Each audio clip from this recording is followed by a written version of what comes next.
자, 투데이 핫이슈 인터뷰 시간이에요. 우리 재산세나 종합부동산세 또 건강보험료가 부동산 공시가격을 기준으로 매겨진다는 거 뭐 다들 잘 알고 계실 겁니다. 아파트 같은 경우에 실제 집값, 즉 시세의 그 평균 60-70% 정도 선에서 공시가격이 정해지고 있는데 이 공시가격을 시세의 90% 수준까지 끌어올리는 방안이 유력하게 추진되고 있다는 이 상황에서 또다시 이제 우리 온 나라가 좀 술렁일 그런 분위기에 있는데요. 서진형 대한부동산학교 회장 겸 경인여대 경영학과 교수 연결해서 좀 이와 관련된 내용 자세하게 나눠보겠습니다. 자, 서진형 회장님 안녕하십니까? 네, 안녕하십니까. 서진영입니다. 네, 어떻게 잘 보내시고 계셨어요? 예.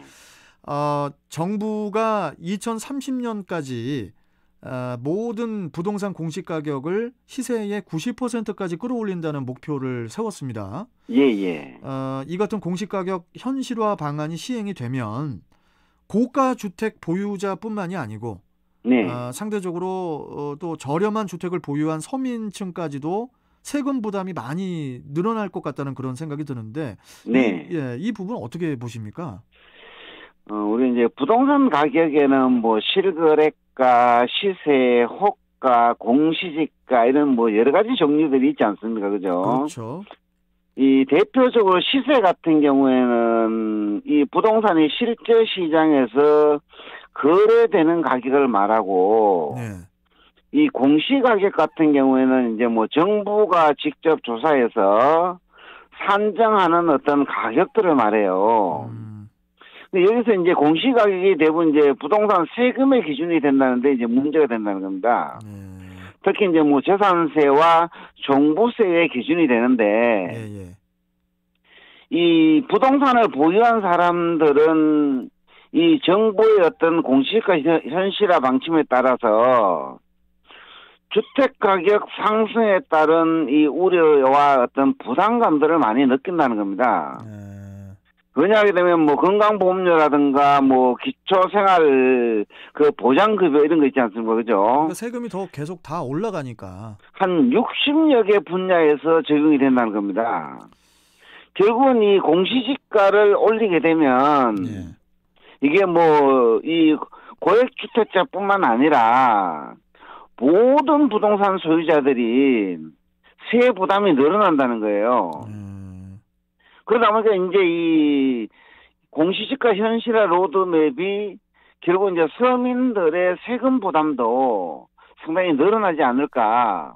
당연히 늘어나겠죠, 그죠? 그런 현상들이 나타난다는 겁니다. 근데 서진용 회장님, 원론적으로 그 시세와 거의 비슷해지는 게 정상적인 그 현실화율 아닌가요? 근데 이게 현실화율이 무엇이냐 하게 되면 결국 이제 그 공시가격의 시세 반영률이거든요. 공시가격의 시세 반영률. 이 공시가격을 시세로 나누는 거예요. 만약에 이제 시세가 10억이면 공시가격이 6억이라면 결국은 6억 나누기 10억으로 해서 현실화율이 60%가 된다는 얘기입니다. 자, 그런데 이게 이제 꼭 공시가격이 시세에 근접해야 되느냐 라는 논리에 대해서는 전문가들이 많이 이의를 제기하고 있어요. 왜냐하면 없던 아파트 단지에 10억짜리가 이제 건매물로 인해서 팔게 거래가 되었어요. 그러면 그 실거래가가 그 부동산의 가격이냐 이거죠.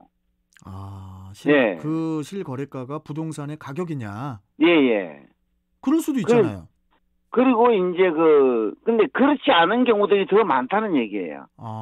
그래요. 참, 그래서 이제 또 그 여당과 정부가 이제 중저가 1주택 보유자에 대해서는 그 공시가격 현실화로 인한 그 재산세 부담이 없도록 하는 그런 방안을 고민 중이다. 이런 그 언론 보도를 제가 좀 봤었거든요. 뭐 이런 부분은 이 정도로 기준을 마련을 하게 되면은 좀 정상화가 되는 거 아닌가요? 물론 이제 1가구 1주택자에 대해서는 네, 네. 일부 이제 재산세를 감면하는 게 바른 방향이라고 보여집니다. 예. 자, 그런데 이제 이 금액을 얼마로 정하느냐. 금액을 얼마로 정하느냐.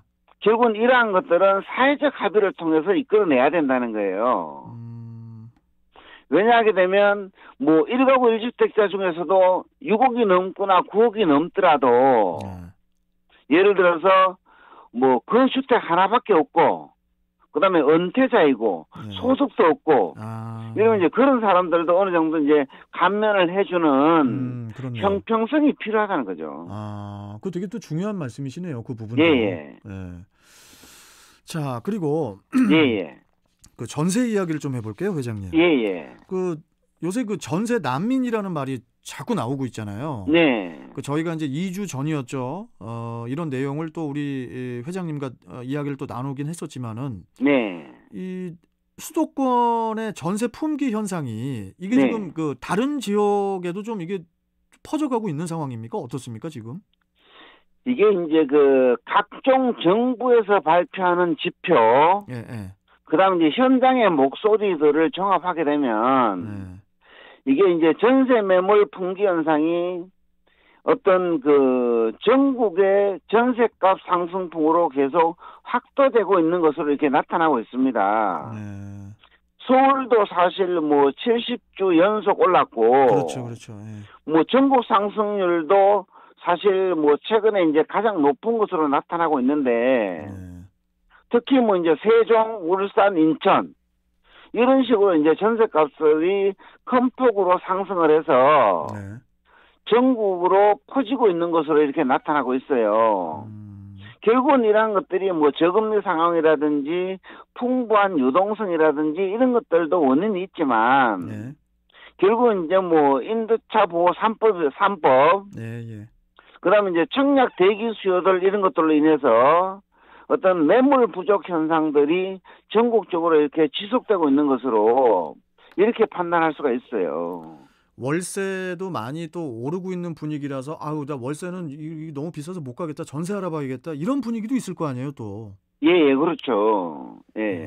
그래서 이제 이 보증부 월세들이 조세 부담률이 늘어나다 보니까 이제 보증부 월세로 많이 바뀌잖아요. 그렇죠. 근데 보증부 월세보다는 일반 서민들은 이 전세 제도를 선호하거든요. 그렇죠. 전세 제도를. 이거 참 문제가 좀 큰 것 같은데. 네네. 그리고 회장님, 이 전월세 상한제 시행 때문에 이 보증금을 2년에 5%밖에 올리지 못하는 걸로 저는 지금 알고 있는데 어떻게 현장에서는 어떻게 이런 것들이 잘 지켜지고 있습니까? 물론 이제 이런 것들이 잘 지켜지고 있다고 봐요. 전월세 상한제라는 것이 보게 되면 이제 법에 이제 그 계약 당사자가 어떤 사정의 변경 등으로 인해서 임차 보증금의 정감을 청구할 수 있거든요. 증감을 청구할 수 있다. 정액할 수도 있고 세입자는 감액을 청구할 수도 있어요. 청구는 할 수 있는데 그게 그렇게 또 받아들이지 않을 수도 있는 거잖아요. 그렇죠. 그런데 이제 정액 청구 같은 경우에도 사실 기존 계약자에게만 5%를 초과하지 못하고. 그렇죠. 기존 계약자에 한해서. 재계약을 할 때 전월세 보증금 인상률을 일정 수준 이하로 묶는 것이지. 재계약을 하거나 새로운 계약을 할 때 있죠, 그죠?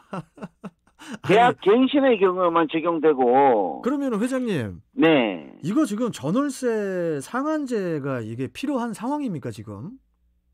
우리가 이제 전월세 상한제 같은 경우에는 뭐 우리가 이제 보통 이제 1년에 5%까지 올릴 수가 있는데 사실 2년 계약을 하게 되면 대부분 이제 2년 동안 5% 범위 내에서 현장에서 인상을 해요.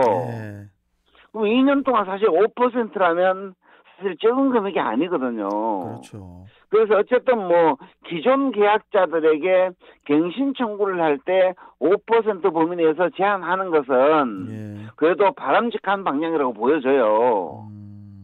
근데 이런 것들을 임대차 시장을 너무 규제하다 보니까 공급 축소로 인해서 수요자는 많아지고 그런 상황이죠. 결국 지금. 이제 전세 매물이 없어지는 겁니다.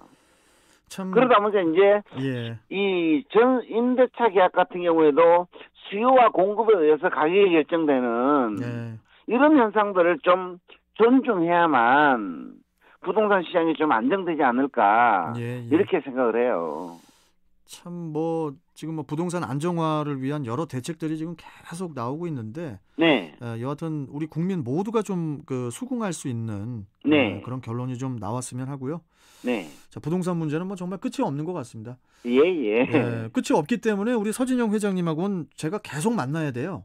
예, 예. 감사합니다. 예, 예. 아무튼 오늘 말씀 잘 들었고요, 회장님. 예, 예, 다음 시간에 또 뵙도록 하겠습니다. 고맙습니다. 예, 감사합니다. 예. 자, 지금까지 서진형 대한부동산학교 회장 겸 경인여대 경영학과 교수와 함께했습니다.